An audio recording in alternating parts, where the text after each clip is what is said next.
ज्योतिबाच्या नावानं. नमस्कार. तुम्ही तर ओळखलंच असेल पहिल्या व्हिडिओवरून की आपण कुठे आणि कशासाठी चाललोय, आणि नसेल समजलं तर समजेल. व्हिडिओ पूर्ण बघा. पहिल्यांदा तर आपण आपली सासनकाठी घेऊन गेलो गावात, आणि तिथून आपण सर्वांच्या सोबत निघालो ट्रककडे.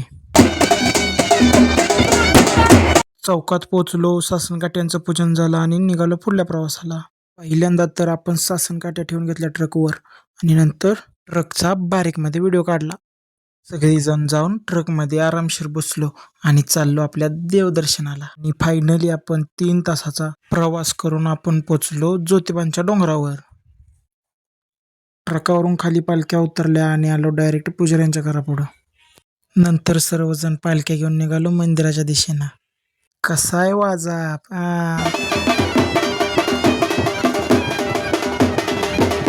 एवढा वेळ प्रवास, एवढा वेळ ट्रकमध्ये बसलो, ते फक्त या गोष्टीसाठी, देवाला बघण्यासाठी आणि देवाच्या परिसरात येण्यासाठी.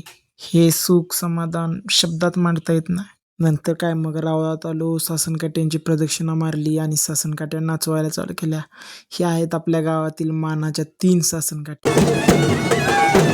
नंतर घेतलं 1 नंबरचा मान असणाऱ्या पाडळीच्या सासनकाठीचं दर्शन. नंतर वर निघालो तर वाटत मला दिसली माझी सगळ्यात आवडती सासनकाठी, म्हणजे किवळची नावजीबावांची सासनकाठी.